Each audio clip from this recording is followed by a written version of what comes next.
Primeira carta de Paulo aos Coríntios, capítulo 1, versículo de número 18 em diante, está escrito assim: porque a palavra de Deus é loucura para os que perecem, mas para nós que somos salvos é o poder de Deus. Oh glória! Porque está escrito: destruirei a sabedoria dos sábios e aniquilarei a inteligência dos inteligentes. Onde está o sábio? Onde está o escriba? Onde está o inquiridor deste século? Porventura não tornou Deus louca a sabedoria deste mundo? Visto como na sabedoria de Deus o mundo não o conheceu a Deus pela sua própria sabedoria, aprove a Deus salvar os crentes pela loucura da pregação. Porque os judeus pedem um sinal e os gregos buscam sabedoria, mas nós pregamos a Cristo crucificado, glória, que é escândalo para os judeus e loucura para os gregos, mas para os que são chamados, tanto judeus como gregos, lhe pregamos a Cristo, que é poder de Deus e sabedoria de Deus, aleluia. Porque a loucura de Deus é mais sábia do que os homens, e a fraqueza de Deus é mais forte do que os homens. Porque vede, irmão, a vossa vocação, que não são muitos os sábios segundo a carne, nem muitos os poderosos, nem muitos os nobres que são chamados, mas Deus escolheu as coisas loucas desse mundo para confundir as sábias, e Deus escolheu as coisas fracas desse mundo para confundir as fortes, e Deus escolheu as coisas vis deste mundo e as desprezíveis e as que não são, para aniquilar as que são. Para quê? Para que nenhuma carne se glorie perante Ele. Mas vocês são dele, em Cristo Jesus, o qual para nós foi feito por Deus sabedoria e justiça e santificação e redenção, para que, como está escrito, aquele que se gloriar, glorie-se no Senhor. Nós vimos que o ser humano, ele sempre teve sede de eternidade. O homem que permeia a face da terra, desde os seus primórdios, seus princípios, e de geração em geração, o ser humano, o homem em si, ele sempre teve o desejo, a vontade da eternidade. Observe que o homem nunca deseja que a morte chegue. Ninguém nunca se sente preparado para a hora da morte, para o dia da morte. A gente vê pessoas morrer todo dia, pessoas que não estavam esperando a morte, pessoas sadias, pessoas saudáveis, pessoas boas. Mas nós vemos pessoas morrer todos os dias e a gente nunca imagina que a nossa hora pode chegar. Por quê? Porque o homem deseja a eternidade. Só que o homem deseja a eternidade de uma forma errada. O homem deseja a eternidade achando que, dando um jeito aí no sistema, procurando diminuir os gases, vai diminuir o efeito estufa, vai diminuir o aquecimento global, e o mundo vai demorar mais a se acabar, vai ficar melhor para se viver. Então o homem luta todo dia, procura todo dia. As pessoas inventam a energia solar, energia eólica. As pessoas vão inventando o combustível que venha danificar menos a camada de ozônio. Enfim, a ciência vai trabalhando em prol do homem viver mais. A ciência cria vacinas, cria mecanismos que alguns deles colocados dentro do homem, como um marca-passo, que se coloca dentro de um homem que está para morrer, e coloca aquele marca-passo ali, e o camarada consegue viver ainda mais um período de vida, mais um tempo de vida. Então nós vimos, irmãos, que o homem, o ser humano, ele tem um desejo da eternidade, só que ele busca isso da forma errada. Nós vimos as pessoas, eu vi outro dia agora, não sei se vocês viram, um homem que morreu, e ele tinha dito para a filha dele que queria ser congelado lá nos Estados Unidos, porque daqui uns 50 ou 60 anos ele podia ser descongelado, a medicina ia ter um tipo de tecnologia, e ele podia ser descongelado e podia voltar a viver de novo. Aí vamos ver isso? Você viu isso? Vocês viram isso? E lá já tem várias pessoas lá nesse centro científico, vamos dizer assim, lá eles estão congelados, acreditando que um dia eles vão voltar a viver de novo. O homem cria um clone, né? Fazendo experiências em ovelhas, tentando fazer um ser humano igual a ele, para que quando ele morrer, o clone dele venha assumir os seus negócios, venha andar sobre a terra como se fosse ele. Então o homem tem sede de eternidade, mas o ser humano busca isso, irmão, de uma forma errada. O homem busca isso nesses recursos aí que eu falei, alguns que eu conheço e outros mais que não chegou ao meu conhecimento ainda. Mas a palavra de Deus, ela é bem clara, quando a Bíblia diz, em Atos capítulo 4, que debaixo do céu não há salvação em nenhum outro nome dado entre os homens, pelo qual importa que sejamos salvos, a não ser o nome de Jesus. O homem quer salvação, o homem quer viver eternamente. Ele não vai encontrar isso na medicina, não vai encontrar isso na ciência, não vai encontrar isso em recurso nenhum. A vida eterna, a salvação, o homem só pode encontrar no sangue de Jesus Cristo e na palavra de Deus, meu irmão. Somente aí o homem pode encontrar salvação. Somente aí o ser humano pode encontrar a vida eterna. Só que Jesus chegou e pregando ali para o povo que esperava a salvação, esperava a redenção, a vida eterna. Quando Jesus chegou e começou a pregar, aquele povo não acreditou. E até em um discurso Jesus falou assim: vocês examinam as escrituras porque acreditam que nela está a vida eterna, e elas falam de mim. No entanto, vocês não querem vir a mim para terem salvação, para terem a vida eterna. Por quê? Porque os homens esperam a salvação de uma forma que vem da sabedoria humana. O homem busca e espera a salvação de um jeito que vem através da sabedoria humana. Mas a palavra de Deus está dizendo aqui, igreja, o versículo 18, porque a salvação está na cruz, a morte da cruz de Jesus, não é? Quando a gente diz Jesus morreu na cruz para nos salvar.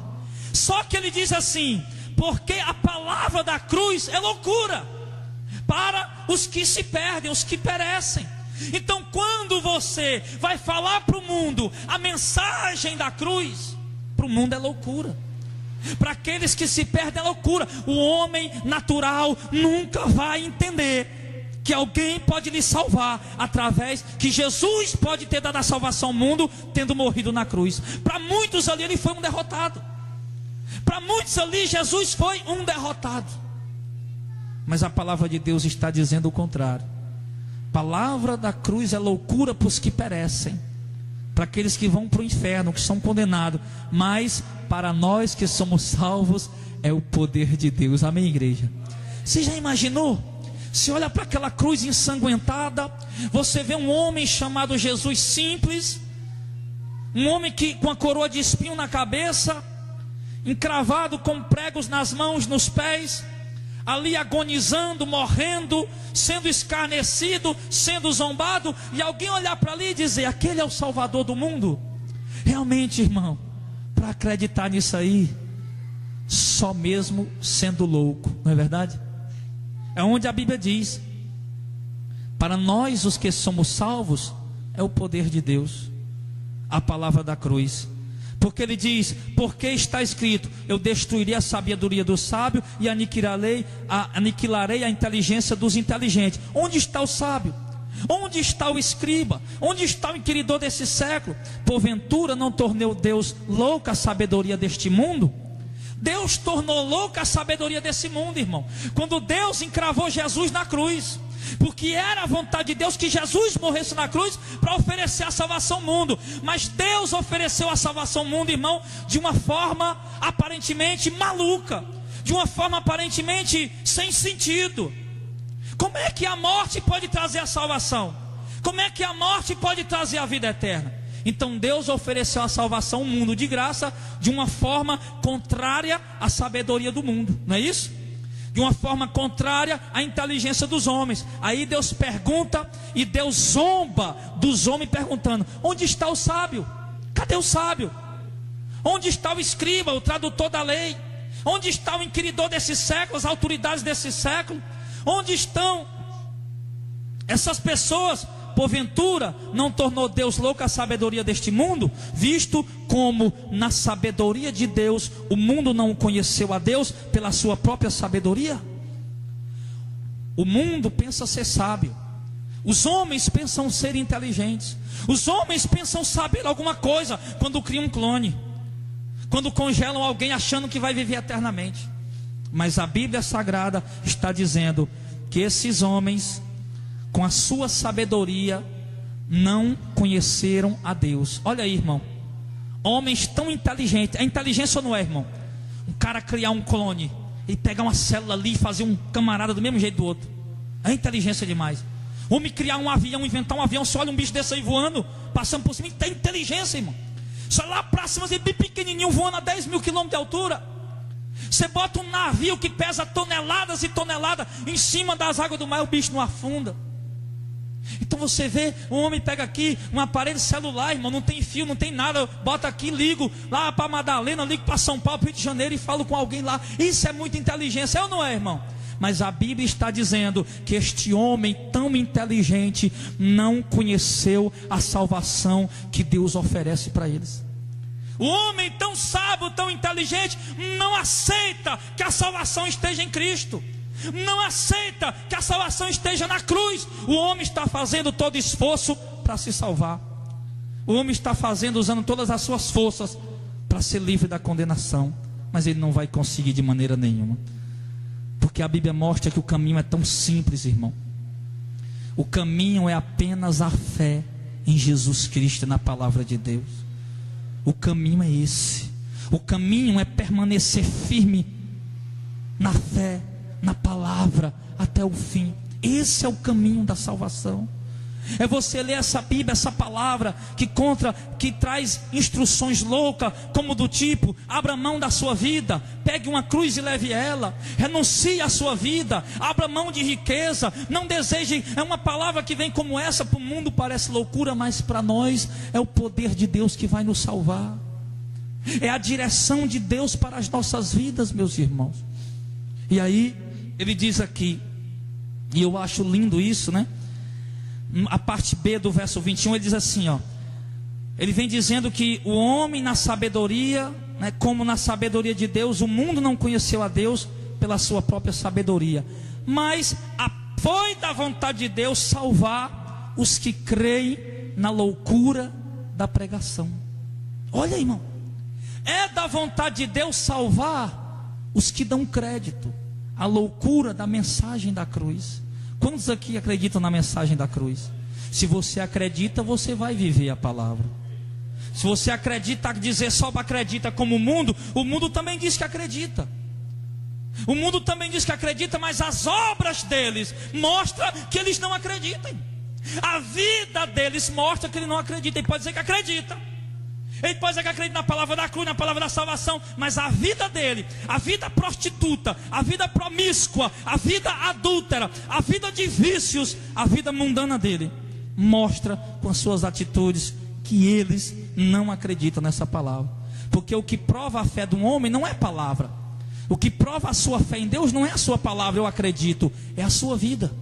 Porque o homem que acredita, ele procura mudar de vida. O homem que acredita, ele luta contra os desejos carnais, ele se afasta do pecado, ele se afasta do mal. O homem e a mulher que acredita nesta palavra, ele não diz apenas eu acredito, não, ele mostra isso com a sua vida, amém, meu irmão? Então é assim que nós temos que caminhar, e é dessa forma nós que cremos, nós que acreditamos na loucura da pregação. Aí eu acho interessante que ele diz no verso 22 assim, ó: porque os judeus pedem um sinal e os gregos buscam sabedoria.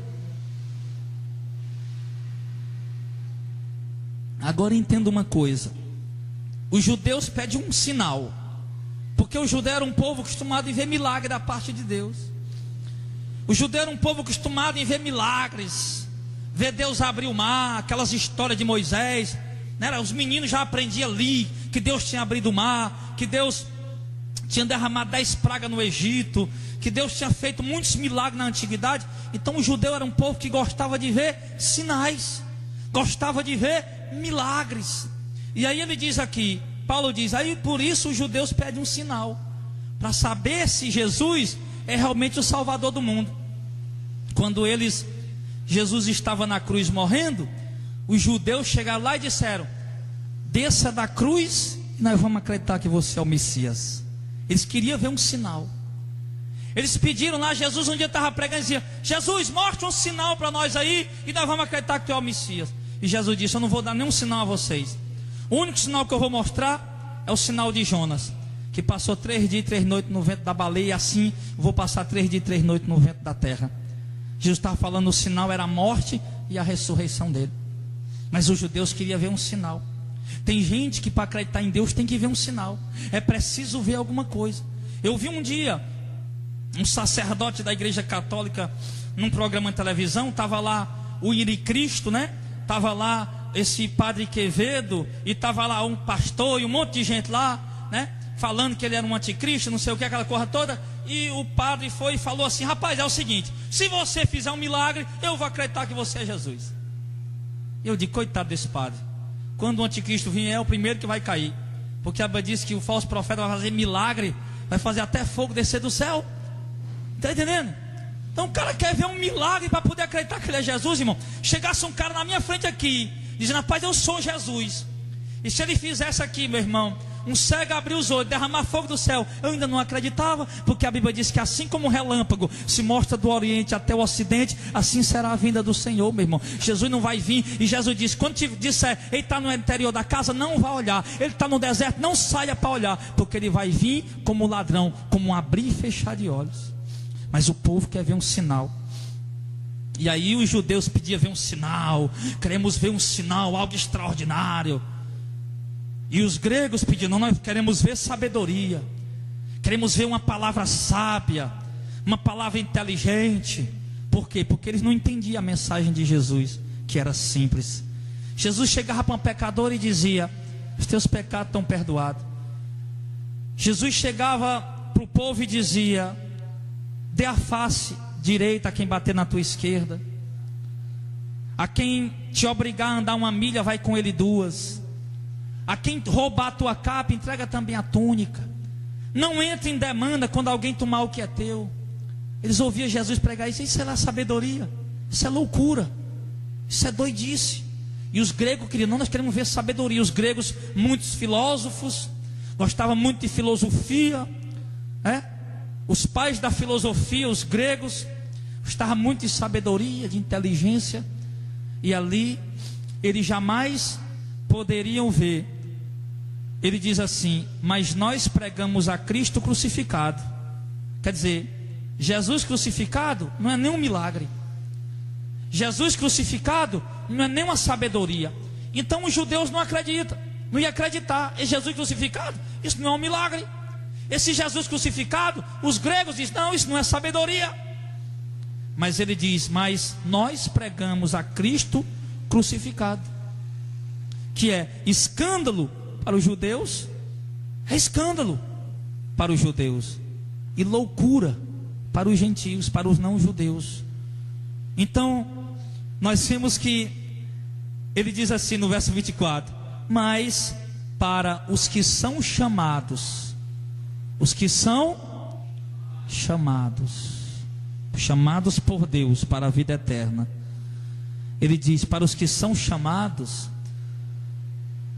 tanto judeus como gregos, nós lhe pregamos Cristo, poder de Deus e sabedoria de Deus. O que ele quer dizer com isso, irmão? Que para os que são chamados, como você é um chamado, nós pregamos a Cristo Jesus, e você entende isso como sendo o poder de Deus e a sabedoria de Deus. Mas por que você entende isso, irmão? Por que você entende isso? Porque você foi chamado. Por que você acredita que aquele homem na cruz morreu pelos nossos pecados, é o nosso Salvador? Porque você foi chamado. Por que você vê em Cristo Jesus a sabedoria de Deus? Porque você foi chamado. E o mundo não compreende, mas você entende, você que está salvo. Então, ele diz aqui no verso de número 25: porque a loucura de Deus é mais sábia do que os homens, e a fraqueza de Deus é mais forte do que os homens. Porque veja, irmãos, ele explica aqui, olha aí: a vossa vocação, que não são muitos os sábios segundo a carne, nem muitos poderosos, nem muitos nobres que são chamados. Olha aí, irmão, presta atenção. Um dia João Batista mandou 2 mensageiros falar com Jesus, e ele mandou perguntar: Jesus, tu és aquele que havia de vir, tu és o Messias, ou nós temos que esperar outro? Aí ali Jesus fez alguns milagres, pregou a palavra e disse: olha, vão até João Batista, voltem, digam para ele o que vocês viram e ouviram, que os cegos veem, os coxos andam, e aos pobres é pregado o reino do céu. Aos pobres é pregado o reino do céu, o reino de Deus. E o texto está dizendo aqui, ó: veja, irmão, não são muitos os inteligentes que são chamados, irmão. Deus chama, a maioria do povo que Deus chama são gente sem instrução, são gente sem sabedoria, sem conhecimento de estudo. Nós vimos o exemplo ali quando Jesus começou a chamar os primeiros discípulos. Quem foram os primeiros discípulos que Jesus chamou? Pedro e André, 2 irmãos, 2 semi-analfabetos. Mais na frente nós vemos Jesus chamando mais quem? Tiago e João, mais 2 semi-analfabetos. Então Jesus foi chamando pessoas ali simples, sem sabedoria, sem conhecimento. E Deus tem um propósito com isso, irmão. Ele diz aqui, ó: não são muitos sábios segundo a carne, nem muitos os poderosos, os ricos, né? Os grandes, nem muitos nobres, né? As pessoas ricas, as pessoas de nobre nascimento. Mas Deus escolheu as coisas loucas deste mundo para confundir as sábias. Deus escolheu as coisas pequenas. Você já viu que a gente às vezes entra em crise de identidade, irmão? A gente entra em crise de identidade se achando pequeno. Já passou por isso aí? Se achando incapacitado. Alguém já passou por isso? Meu Deus, eu não tenho capacidade. Meu Deus, eu não tenho sabedoria. Mas olha o que a Bíblia está dizendo, irmão: Deus escolheu as coisas do mundo, as coisas loucas, para confundir as sábias. Por isso Deus escolheu você. Deus escolheu as coisas fracas desse mundo para confundir as fortes. Deus podia muito bem ter escolhido gente rica para ser, né? Mas Deus escolheu os fracos, que somos nós, irmão, para ser, para confundir a quem? Para confundir os fortes. Aí os grandão olham para nós e dizem: são um bando de pé rachado. Os grandes olham para nós e dizem: são um bando de perturbado, um bando de doido. E Deus olha para nós e diz: não, são os fracos que eu chamei para dar a vida eterna e a salvação. Aí ele vai e continua dizendo no verso 27: mas Deus escolheu as coisas loucas deste mundo. Não, verso 28: Deus escolheu as coisas vis, as coisas desprezíveis desse mundo, as que não são, para aniquilar as coisas que são. Olha, Deus escolheu as coisas vis e desprezíveis, irmão, coisa que não presta, coisas insignificantes. Sabe uma coisa desprezível? Todo mundo sabe o que é uma coisa desprezível? Coisa que a gente joga de lado, que não vale nada, que para o mundo é desprezado. Deus tira um homem debaixo do viaduto. Deus tira um homem do meio da prostituição. Deus tira um homem do meio do tráfico.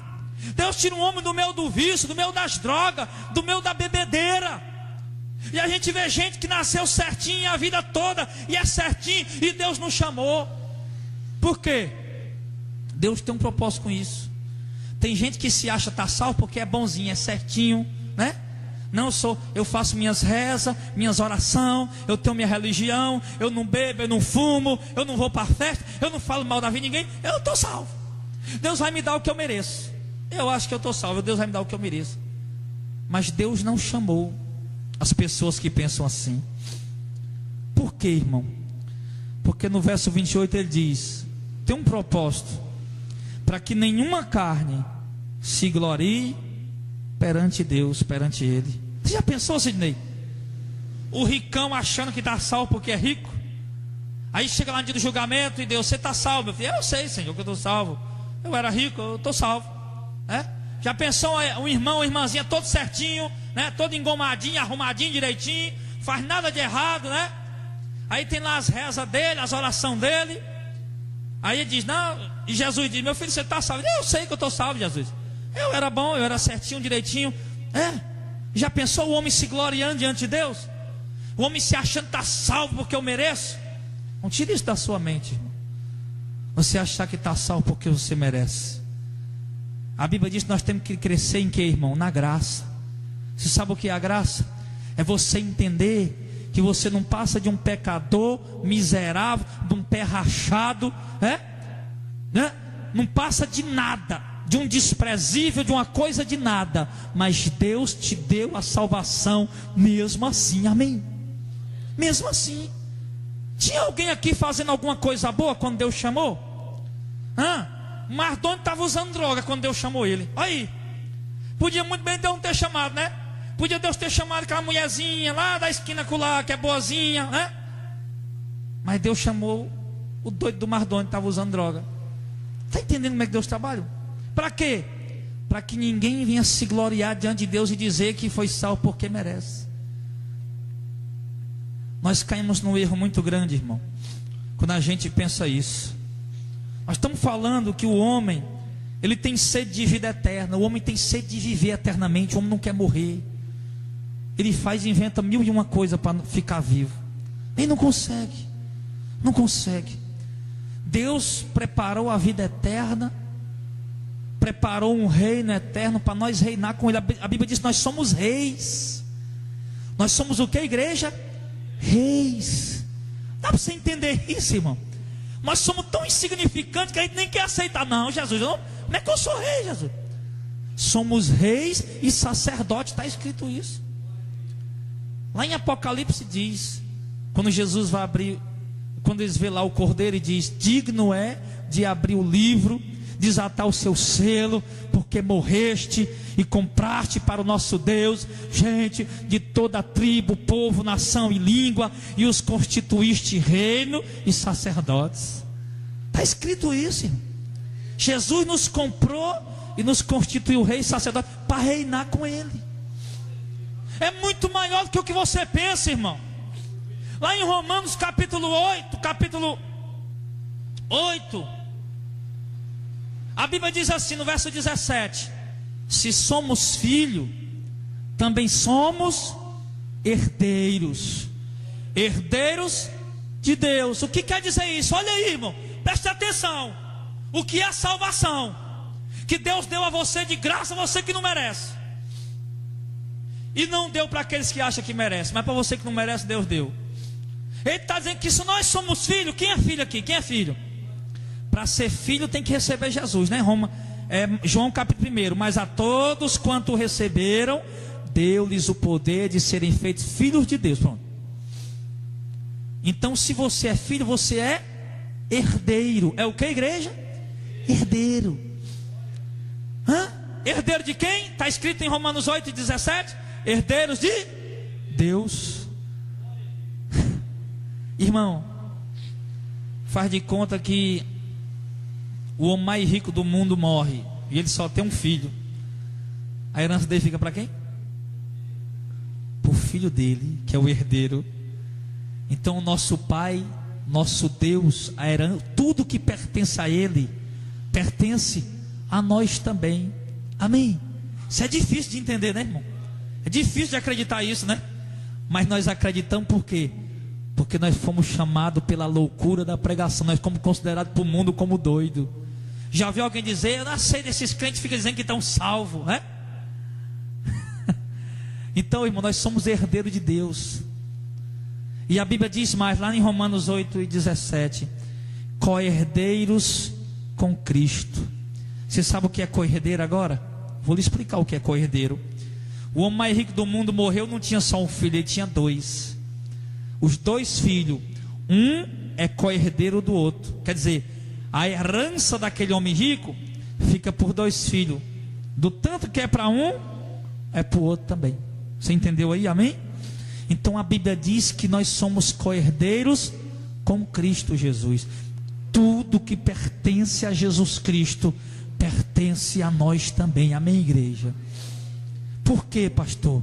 Porque você é insignificante, você é desprezível, você não é nada, nós somos as coisas loucas do mundo, nós somos as coisas fracas do mundo, nós somos as coisas vis e desprezíveis. Por isso, e aprove a Deus nos chamar e nos dar essa salvação, a nós que não merecemos.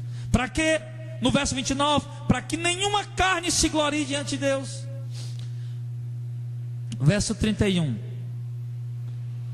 para que, como está escrito, aquele que se gloria, glorie-se no Senhor. Então a Bíblia ensina, irmão, que você jamais deve se gloriar em você, na riqueza.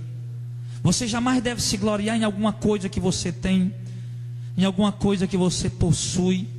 A Bíblia diz que quem quiser se gloriar, tem que se gloriar no Senhor, se gloriar no Senhor. A Bíblia diz assim, lá em Isaías, eu acho que é em Isaías: não glorie-se o sábio na sua sabedoria, nem o rico na sua riqueza, nem o forte na sua força, mas quem se gloriar, se glorie nisso, em me conhecer e saber que eu sou o Senhor. Amém? Então nós temos motivo de nos gloriar, não nas nossas obras, mas em saber que Jesus Cristo é o Senhor.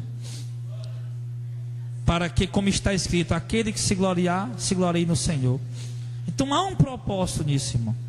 Agora, Deus destruiu e aniquilou a sabedoria do mundo. Só que quando o mundo, irmão, ele entrou dentro da igreja. O mundo entrou dentro da igreja. A igreja está idêntica ao mundo. O que o mundo tem, a igreja tem. Eu acordei hoje de manhã e foi com gastura, uma raiva dentro de mim, de ouvir tanta baboseira na rádio. Eu escutei no mínimo umas 3 festas que vai ter aí.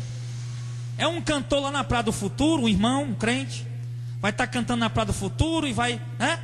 E o pessoal que quer ir lá vai comprar o ingresso, porque os ingressos é pouco, corre, viu, irmão? Se você quiser ir, vai comprar logo, não se acaba, tá bom? Está amarrado, em nome de Jesus. E aí vi outro dizendo que ia lançar o seu DVD, o seu novo DVD, e corra porque os ingressos estão se acabando. Eu vi o outro dizendo que ia lançar o seu livro, e corra porque os ingressos estão se acabando. Irmão, ninguém faz mais nada para ganhar alma não, irmão. Ninguém faz mais nada em prol das vidas não. A gente só faz alguma coisa para ganhar dinheiro.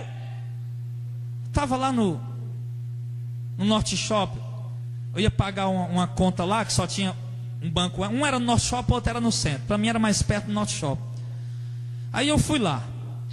Cheguei umas 9h40, fiquei lá esperando para poder pegar logo rapidinho, né? Para não demorar muito. Quando eu estava lá, chega um camarada. Camarada que eu conheci ele muito bem. E ele chega lá com a Bíblia na mão. E abriu a Bíblia no Salmo 23 e leu o Salmo 23. E a pregação dele, sabe o que foi? Começou a pregar, dizer: irmãos, eu sou um servo de Deus, eu tenho vários filhos para sustentar, e eu queria que vocês me dessem uma trocada aí, um dinheiro aí. Eu tenho que comprar uma lata de leite para o meu filho. E o povo olhando, irmão, o povo olhando, e eu ali: Jesus, como é que pode? Como é que nós chega a esse ponto? O cara usar a Bíblia para pedir dinheiro ao povo. Aí um camarada lá que não gosta muito de crente, né?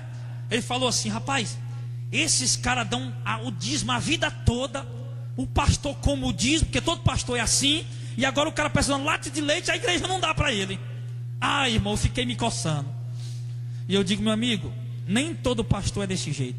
Ele diz, não, toda regra tem sua exceção. Eu digo, muito bem, toda regra tem sua exceção. Então, meu irmão, que nós temos? E o cara escandalizado, irmão. O cara para mal comércio, o cara dizendo, mas o comércio está dentro da igreja. Tudo que tem lá. E ele disse assim, o cara, tem lá quem faça obra por amor, rapaz. Todo mundo quer alguma coisa em troca, todo mundo quer dinheiro em troca. Eu digo, é verdade, é o que parece, né? Mas eu acredito que exista algum perdido por aí ainda que faça a obra de Deus com um propósito verdadeiro. Agora, irmão, eu digo que o mundo entrou dentro da igreja. O mundo está dentro da igreja. E a loucura, essa palavra que eu estou pregando aqui, meu irmão, para muitos que estão dentro da igreja, é loucura também. Não acredita nisso, por quê? Porque o povo só tem ouvido falar de oba-oba, irmão. Vem, Deus vai te dar riqueza. Vem, Deus vai te dar prosperidade. O povo só escuta falar isso dentro das igrejas, irmão. As pessoas só escutam falar nisso. Eu estava outro dia agora ouvindo, eu gosto muito de assistir os programas evangélicos na televisão, e eu vendo a paz, o pastor levando uma palavra linda, irmão. Uma mensagem linda. Ele pegava um texto daqui, e um texto dali, e outro texto acolá, e outro texto dali, irmão. Ele pregava aquela mensagem linda, tremenda, maravilhosa. Mas olha qual era o sentido da palavra. Olha o que ele estava incentivando o povo na palavra. E eu vendo ali, eu digo, meu Deus, que mensagem. Traz uma mensagem subliminar, uma mensagem aí incentivando o povo. Só falando a mensagem, irmão, falando em dinheiro, em prosperidade, em riqueza, e isso e aquilo outro, irmão. E eu dizendo, não, Jesus, não é essa a essência do evangelho. O mundo está dentro da igreja. Aí quando você prega a palavra da cruz, irmão, quer seguir Jesus, pega a tua cruz e segue. Mateus capítulo 10. Aí o camarada diz, não, isso é loucura. Irmão, Jesus disse, está escrito: por que ganhais o mundo inteiro e perder a sua alma? Que proveita o homem ganhar o mundo inteiro se vier perder a sua alma?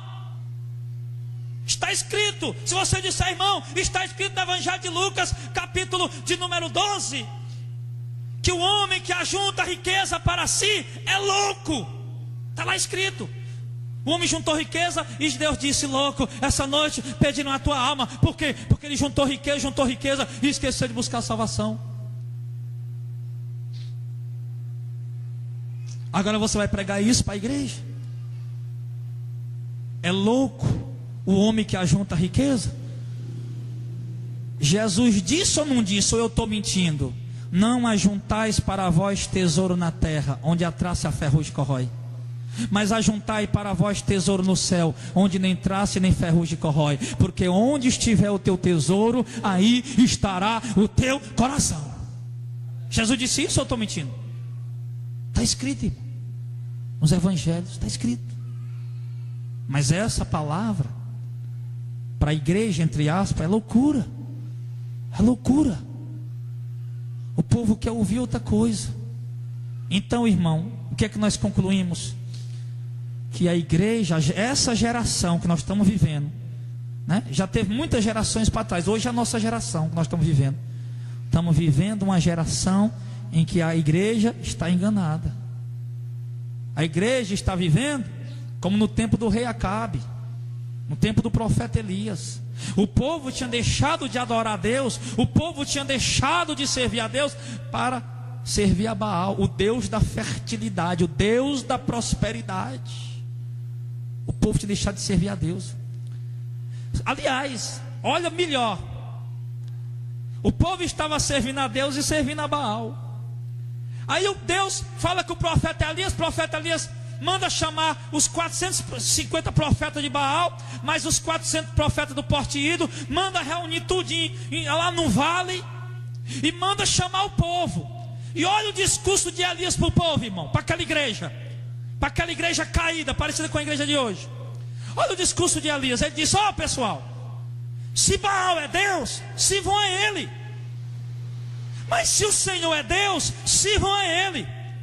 Por que vocês ficam aí em dois pensamentos? Só existe um Deus. Se é Baal, sirva a ele. Se é Deus, sirva a ele. Vocês têm que parar de estar cocheando entre dois pensamentos. Foi isso que Elias falou. Foi isso que Elias colocou diante do povo. E ali o que foi que aconteceu? Elias desafiou os profetas de Baal. Os profetas de Baal passaram o dia todinho se cortando com pedra. O Baal não respondeu porque não é Deus, é um demônio.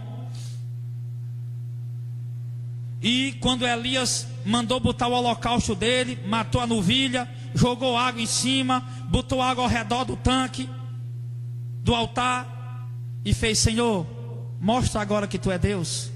Quando Elias disse isso, o fogo desceu do céu, comeu holocaustos, lambeu a água que está ao redor, ficou nada. E ali, Elias desceu com os profetas de Baal lá no vale, matou de um por um a espada,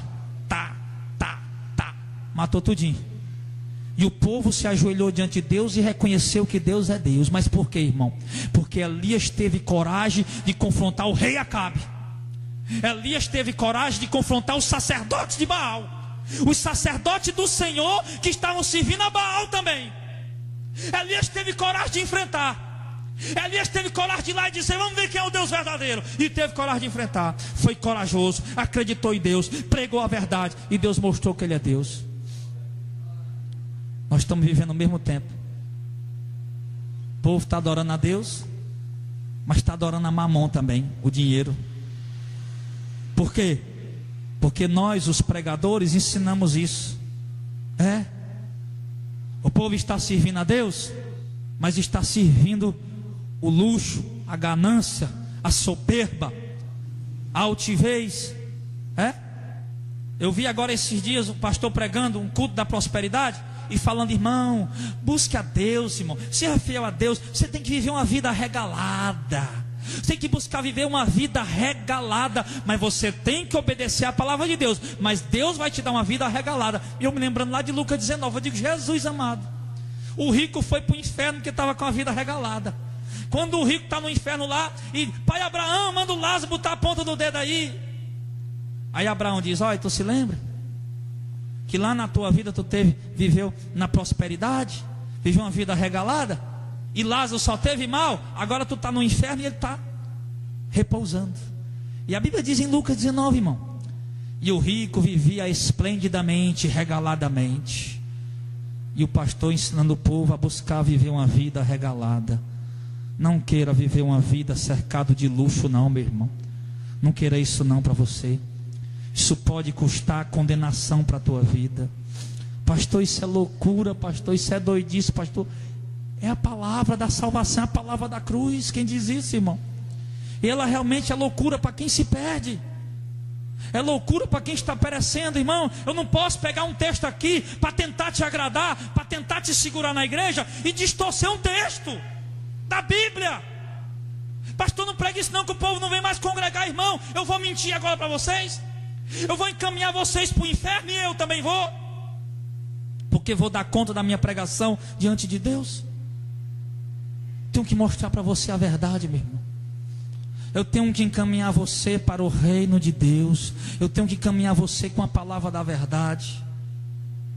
Quer ela machuque algumas vezes, quer ela exija renúncia algumas vezes. O homem busca a salvação? Busca, mas busca da forma errada, busca do jeito errado. Como é que o homem serve a Deus com as suas riquezas? Irmão, busque a Deus, Deus vai te dar riqueza, mas seja fiel a Deus. Quer dizer, o cara está dizendo: seja fiel só no dízimo e nas ofertas. Ser fiel a Deus com o que você tem, irmão, é quando você reparte com o necessitado.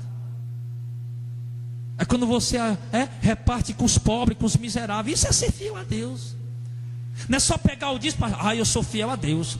Estou lá numa banheira de luxo, a minha banheira custou 10 mil reais, o meu banheiro custou 20 mil reais, e eu estou, mas eu estou aqui, meu dízimo, pastor, 100 mil reais de dízimo, eu sou fiel, aleluia, glória a Deus. Não, meu irmão, vende a droga dessa banheira de ouro, que vale 20 mil reais, 20 mil reais, bandeira, passando outro dia na televisão, os banheiros mais luxuosos do mundo, alguém viu isso aí? Viu?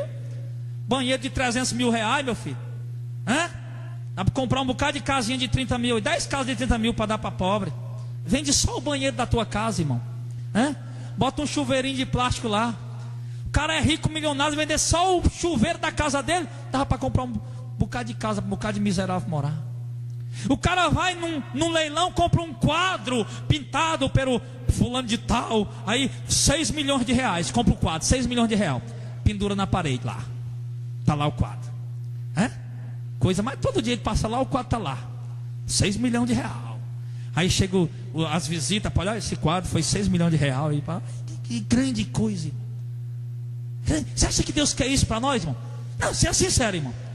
Você que tem a mente de Cristo, você que entende a loucura da pregação do Evangelho, você que entende a palavra da graça, você acha que Deus quer você, meu filho, com um quadro de 6 milhões de reais pendurado na tua parede? Você acha que Deus quer você com um banheiro de 20 mil reais dentro da tua casa? Você acha que Deus... Seja sincero, meu irmão. Você que entende a loucura da pregação, você acha que Deus quer isso? Não, pastor, mas eu sou fiel, eu sou dizimista, eu sou ofertante. Tudo bem, meu irmão. Você é dizimista e ofertante. Mas se você for buscar viver essa vida regalada e não se preocupar com quem está rico aí, que quem está pobre e miserável, você vai para o inferno do mesmo jeito. A obra de Deus não é só vir para a igreja e carregar a Bíblia na mão, não, meu. A obra de Deus é muito mais, é abrir mão, é renunciar a isso. Eu vi um pastor agora, pabulando com a boca cheia, né? O pastor fulano de tal dos Estados Unidos, o patrimônio dele é $1 bilhão. Eu digo, eita, irmão, o que é $1 bilhão, hein? Eu não faço ideia. Não é 1 milhão não, irmão, é 1 bilhão. 1 bilhão são 1000 vezes 1 milhão. E o cara estava pabulando, o pastor fulano de tal, que o patrimônio dele custa $1 bilhão. O mundo está dentro da igreja, irmão, e a gente não percebe, é normal, é um homem de Deus. Você sabe onde estão 5 dos pastores mais ricos do mundo? 5 deles, dos pastores mais ricos, não são os mais ricos, são 5 dos mais ricos. Sabe onde é que eles estão? Na África, continente africano. Continente africano, irmão, para quem não sabe, é o continente mais miserável do mundo. Já viu na televisão aquelas criancinhas morrendo lá de fome, só o couro e o osso? Continente africano. Mas tem 5 dos pastores mais ricos do mundo estão lá. Um tem um patrimônio de $10 milhões, o outro tem um patrimônio de $5 milhões, o outro de 100 milhões, o outro de 50 milhões, e aí vai. Você está entendendo, irmão?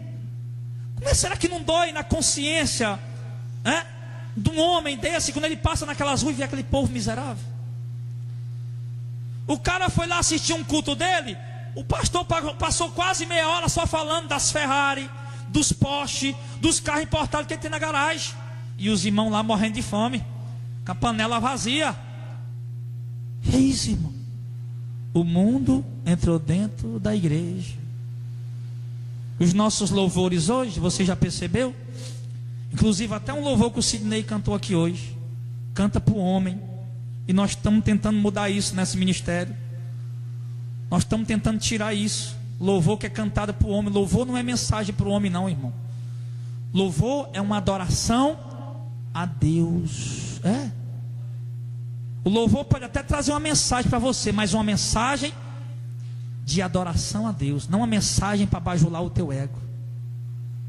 Se você está no deserto, pensando que vai morrer, não desista, não. Cantar para o homem, irmão. O mundo está dentro da igreja. Nós perdemos a essência do culto, perdemos a essência da igreja e perdemos a essência do evangelho. E nós estamos sem perceber isso, estamos sem entender isso. Alguém aceita Jesus, procura a igreja mais perto da tua casa. Para que eu vou dizer isso? Para quê? E se a igreja mais perto da casa dele está fazendo o que todo mundo faz? Se a igreja mais perto da casa dele está pregando a mentira, eu digo, meu filho, fala o seguinte: procura uma igreja que pega a verdade, pegue 3 ônibus e congregue nela, mas vá para ela. Vá para ela. O mundo entrou dentro da igreja. E quando você prega a mensagem da salvação, que você tem que abrir mão da sua vida, renunciar à tua vida para herdar a vida eterna, o mundo não entende, mas aqueles que creem na loucura da pregação, esses compreendem. E eu tenho orado muito a Deus, irmão, para Deus abrir a mente de vocês, para vocês entenderem isso. Tenho orado muito a Deus, para Deus dar a vocês entendimento, para Deus dar a vocês sabedoria, para você entender essa mensagem que Deus tem trazido para nós. Abrir um ministério, montar uma igreja, não é só comprar cadeiras, montar um som e ajuntar o povo e vamos cantar, e vamos orar, e vamos ler a Bíblia. Não. Uma igreja é muito mais do que isso. Uma igreja ela é constituída para adorar a Deus.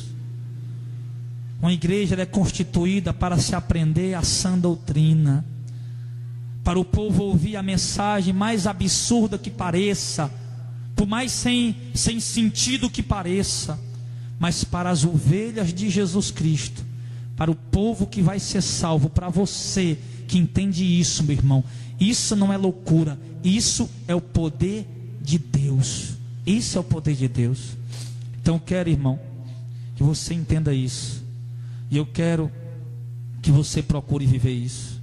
Deus te deu a salvação, Deus te deu a vida eterna, Deus te deu esse grande presente. Mas não se desvie, irmão, não se desvie, não se afaste do evangelho genuíno, não se afaste da palavra da vida eterna. A cruz é pesada, irmão? É. A caminhada é difícil, igreja? É. Tem muita angústia? Tem. Tem muita tribulação? Tem. Mas no final nós vamos trocar tudo isso pela coroa de glória, pela vida eterna. Mas se nós desistirmos, se nós ficar louco igual o mundo, achando que somos sabidos, achando que somos inteligentes, não, o que o pastor está pregando é errado, está errado. Eu estou lhe mostrando tudo na Bíblia, eu estou lhe passando a verdadeira visão do evangelho, estou lhe passando isso. Agora, se você quer servir mamon, se você quer servir a riqueza, o dinheiro, aí realmente essa palavra não serve para você. Mas se você quer servir a Deus, então ela vai te orientar.